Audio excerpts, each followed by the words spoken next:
안녕하십니까. 김승현 목사입니다. 오늘 소사사 나머지 3명 중에서 지난번에 삼갈과 야엘과 돌라에 대해서는 말씀을 드렸고요. 오늘 이제 나머지 소사사 3명이 남았는데요. 입산과 그 다음에 엘론과 그 다음에 압돈인데요. 그 중에서 오늘은 이제 입산이라고 하는 사사 이야기를 여러분과 함께 좀 생각해 보기를 원합니다. 그 블록이라고 하는 성경학자는 이 입산이 살던 그 시대뿐만 아니라 뭐 엘론도 마찬가지고 그리고 압돈도 마찬가지고 이 시대를 굉장히 긍정적으로 그렇게 평가를 하고요. 아주 좋게 봅니다. 그래서 평화의 시대다. 굉장히 풍요의 시대다. 이렇게 평가를 했습니다. 아주 좋게 평가를 한 거죠. 그 근거로는, 왜냐하면 그 근거로는 그 당시가 굉장히 막 침략 시대이기 때문에 서로 나라를 막 뺏고 또 침략을 하고 침략을 당하는 그런 시대이기 때문에 그런 시대에 다른 나라에게 침략을 당하지 않았다. 침략을 당했다는 그런 표현이 없다. 이런 걸 보면 굉장히 침략의 시대에는 굉장히 또 그리고 왕권이 점점 강화되는 걸 보면 이거는 굉장히 평화로운 시대다. 그리고 풍요로운 시대다. 번영의 시대다. 부흥의 시대다. 이렇게 평가를 했습니다. 블록이라는 학자가 자기의 그 사사기 자기의 책 그 391페이지에서 그렇게 이렇게 평가를 했는데요. 그 사람만 그렇지 다른 학자들은 다 안 좋게 봅니다. 다 부정적인 시대라고 그렇게 평가를 합니다. 그리고 김지찬 교수님도 그러시고 박윤미 교수님도 그러시고 그리고 저도 아무리 읽어봐도 이거는 부정적으로밖에는 볼 수가 없습니다. 입산이라고 하는 그 사사 이야기를 이제 그런 관점으로 좀 보아야 할 것 같습니다. 먼저 입산을 보겠습니다.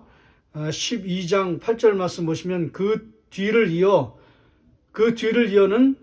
입다의 뒤를 이어서 기드온서부터 왕이 되려고 하는 입다도 왕이 되려고 하는 그 뒤를 이어는 계속해서 이제 왕이 되려고 하는 그런 시대다라고 하는 걸 이제 보여주는 거겠죠. 그 뒤를 이어 베들레헴의 입산이 이스라엘의 사사가 되었더라.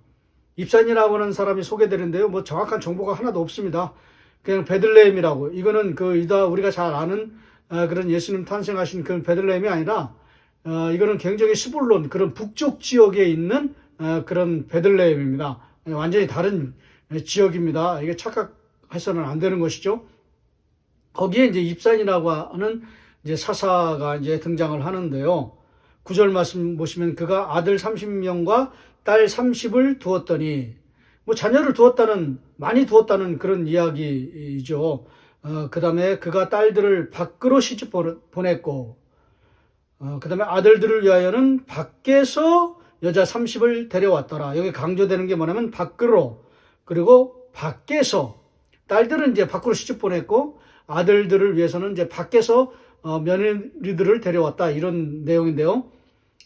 여기 밖으로라고 하는 거는 다른 지파를 의미하는 게 아닙니다. 다른 지파로 시집 장가 보냈다 그런 뜻이 아니라 이방인을 얘기하는 겁니다. 그러니까 이방인과 결혼하는 사사기 3장 6절에 보시면 하나님께서 금하신 것 중에 하나가 뭐냐면 너희는 절대 이방인들과 결혼하지 말아라 이렇게 금했거든요. 왜냐하면 우상숭배에 빠지기 때문에. 이런 건 제가 누누이 말씀을 드렸어요. 누차에 걸쳐서 말씀을 드렸거든요. 이런 이방 결혼, 하나님이 금지한 이방 결혼을 했는데 왜 했느냐? 정략 결혼이었다는 거예요. 자기의 부와 권력을 강화시키기 위해서 정략 결혼을 했다는 거예요. 하나님이 금하신 이방인과의 결혼을 정략적으로 혼인을 시켰다는 거죠. 여러분, 이거는요, 큰 문제가 되는 것입니다. 왜냐하면 하나님을 의지하는 게 없고요. 그리고 하나님이 말씀하시는 계명을 무시하는 삶을 입산이라고 하는 사람이 살았다는 것이죠. 여기는 뭐 이렇게 나왔지만은 지난 시간에 제가 말씀드린 것처럼 야일도 마찬가지입니다. 야일은 어떻게 되냐면요. 아들 30, 그 다음에 성읍 30, 나귀 30. 근데 뒤에 보시면은 뭐 이제 다음 시간에 하겠지만은요. 압돈이라고 하는 사람은 더 과간입니다. 아들 40, 손자 30, 나귀 70. 이게 점점 왕이 되려고 하는, 이게 다 왕의 조건 아닙니까? 아내를 많이 두지 말라, 말을 많이 두지 말라, 자녀를 많이 두지 말라. 이게 다 왕의 조건에서 하나님께서 이걸 금지한, 왕이 되려면 이런 거 하지 말아라는 그 금지의 조항하고 똑같아요. 그러니까 입산도 야엘과 마찬가지로 지금 자기가 왕이 되고 싶어서 이렇게 하는 거예요. 근데 여러분은 성경을 가만히 묵상해 보시면, 또 성경을 천천히 이렇게 살펴보시면, 하나님은 이스라엘 백성들에게, 또 오늘 우리들에게 왕이 되라고 말씀하신 적이 한 번도 없어요. 부와 권력을 추구하면서 살아라, 그렇게 말씀하신 적이 없어요. 왕이 되려고 하지 말아라. 오히려 왕 같은 삶을 살아서는 안 된다, 이렇게 말씀하시죠. 하나님은요, 왕이 되는 삶을 기뻐하신 게 아니에요. 그러면 성경에 뭐라고 되어 있습니까? 베드로전서 2장 9절에 아주 명확하게 나와 있지 않습니까?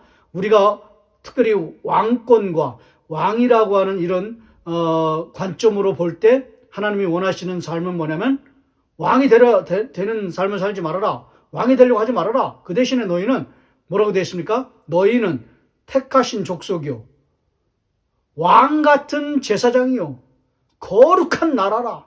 거룩한 나라, 거룩한 백성, 거룩한 삶을 살아야 한다. 하나님만 섬기고 하나님만 예배하고 하나님만 의지하는 거룩한 삶을 살아야 한다. 세상에 물들지 말고, 이제 그런 뜻이죠. 그 다음에 왕 같은 제사장이다. 왕이 되라고 말씀하신 게 아니라요, 왕 같은 제사장의 삶을 살아야 한다. 오늘 설교의 제목도 그대로 나옵니다. 누가 왕이 되라고 했냐? 왕이 되라고 했나?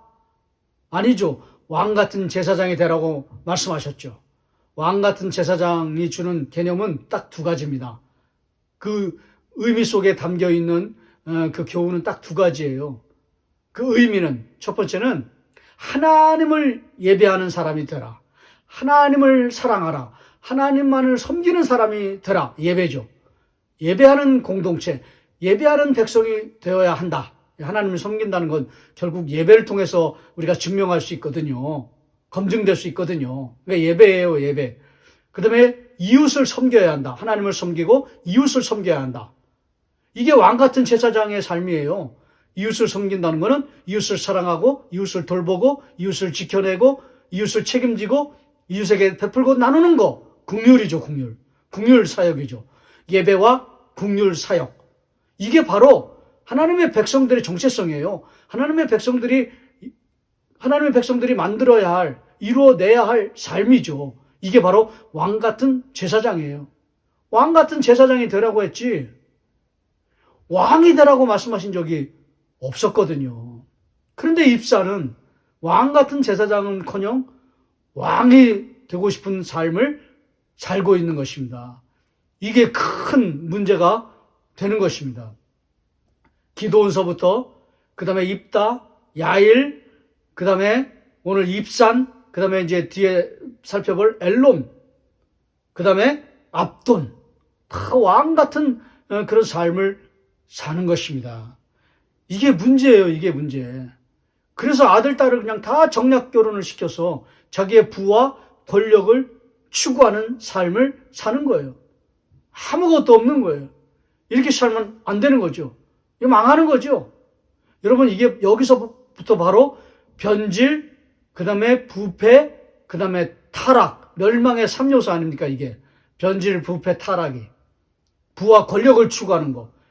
이거는 망하는 3대 요소예요. 이렇게 살면 안 되는 거죠.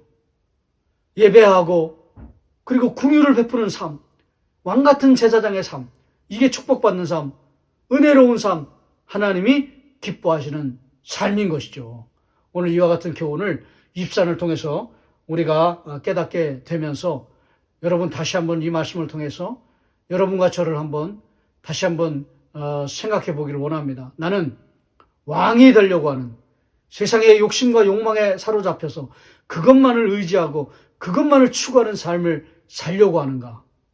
세상의 헛된 것들을 잡으려고 그렇게 몸부림치면서 살려고 하는가? 거기에 사로잡혀서 거기에 매여서 헤어나오지 못하고 있는가? 아니면 그런 거 다 무시하고 다 외면하고 다 버리고 다 제거하고 그런 거에 마음 두지 아니하고 하나님을 섬기고 이웃을 섬기는 왕 같은 제사장과 같은 삶을 살려고 애쓰고 있는가? 이런 질문을 오늘 이 말씀을 통해서 우리에게 보여주고 있는 것입니다. 또 던져주고 있는 것입니다. 말씀해주고 있는 것입니다. 오늘 이 말씀을 마음속에 새겨서 하나님, 왕 같은 제사장의 삶을 살기를 원합니다. 그런 삶으로 나아갈 수 있도록 은혜를 내려주시고 성령이여 나를 붙잡아 주시옵소서. 성령이여 나를 충만케 인도하여 주시옵소서. 그래서 하나님을 섬기고 예배, 이웃을 섬기고 이웃을 사랑하는 긍휼히 여기는 그런 삶을 정말 하나님 온전히 그렇게 살아갈 수 있는 믿음의 사람, 은혜의 사람, 축복의 사람 되게 하여 주시옵소서.